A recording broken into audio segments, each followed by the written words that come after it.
Hello everyone, जय माता दी सभी को। कैसे हैं आप लोग? माता रानी की कृपा से स्वस्थ होंगे, यही उम्मीद है। माता रानी आप लोगों पर हमेशा कृपा दृष्टि बनाए रखे। आइए जानते हैं नाग पंचमी का जो पर्व मनाते हैं वो सावन में कब मनाया जाता है, इसके क्या क्या बेनिफिट होते हैं और कैसे इसकी पूजा विधि है, क्या क्या सामग्री लगती है, कैसे हम नाग देवता को कौन सी जगह पे बनाया जाता है, कैसे पूजा जाता है और किस चीज का तिलक लगाया जाता है, नाग देवता को किस चीज का भोग लगाया जाता है, इसका शुभ मुहूर्त क्या है और कैसे बनता है, आइए जानते हैं। नाग पंचमी का पर्व जो होता है वो सावन माह की शुक्ल पक्ष की पंचमी को मनाया जाता है और नाग देवता जो प्रसन्न होते हैं तो भोलेनाथ भी हमसे प्रसन्न होते हैं। अगर किसी के जैसे काल सर्प दोष होता है वो भी कम होता है अगर हम नाग पंचमी को पूजते हैं। उस बच्चे से भी पूजवाना चाहिए उनको, अगर उसकी माँ भी पूज रही है तो भी अच्छा रहता है।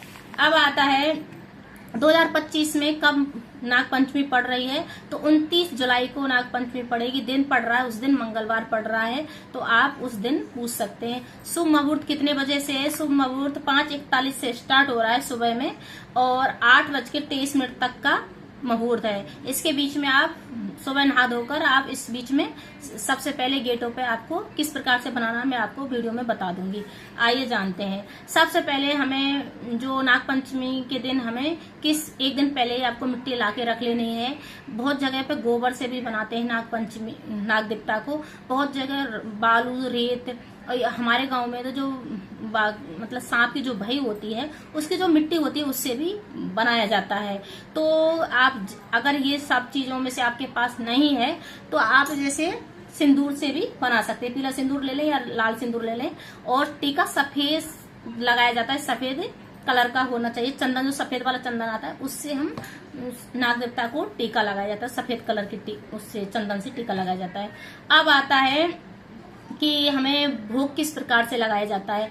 तो मैंने आपको अभी बना के मैं दिखाया था, तो अभी वीडियो में ऐड करूंगी मैं, और तब उसको पकड़ने वाला कोई मोबाइल नहीं है इसलिए। तो हमें प्रसाद भी ऐसे ही लगा देना है। दोनों नाग देवताओं के आमने सामने मुख होने चाहिए, ऐसे हमें बनाना है, आमने सामने मुख होना चाहिए। और फिर नाग पंचमी हमें गड्ढा भी नहीं खोदना चाहिए, इस बात का भी विशेष ध्यान। नियम क्या होते हैं उस दिन हमें मिट्टी को कहीं से भी खोदना नहीं, क्योंकि भारी दोष लगता है।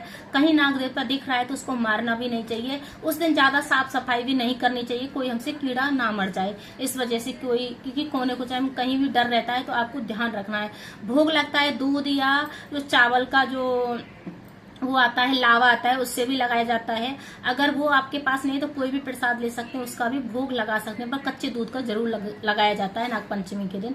इस बात का भी विशेष ध्यान रखना है। जिसके घर में बहुत सारे लोग बहुत ज्यादा पकवान बनाते हैं, बहुत जगहों पे खीर पूड़ी भी बनाई जाती है। जैसे जिसके जैसे रिवाज है उस हिसाब से आप खाने में बना सकते हैं और भोग लगा सकते हैं। उस दिन मंगलवार पड़ रहा है तो भगवान का भी भोग लगाना है और मतलब हनुमान जी का भी भोग लगाना है। तो तुलसी दल डाल के हनुमान जी का भोग जरूर लगाएं उस दिन, क्योंकि पंचमी पड़ रही है और दिन मंगलवार पड़ रहा है, तो इससे भी बहुत अच्छा होगा अगर आप ये काम करेंगे, उपाय करेंगे तो।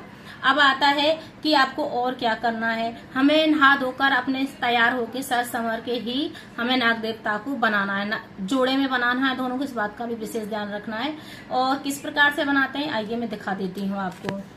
चौखट पे ही बनाना है, ऐसी चौखट होनी चाहिए। सारे गेट जितने भी घर में गेट हैं उस पे बनाना है। तो जैसे देखो इस प्रकार से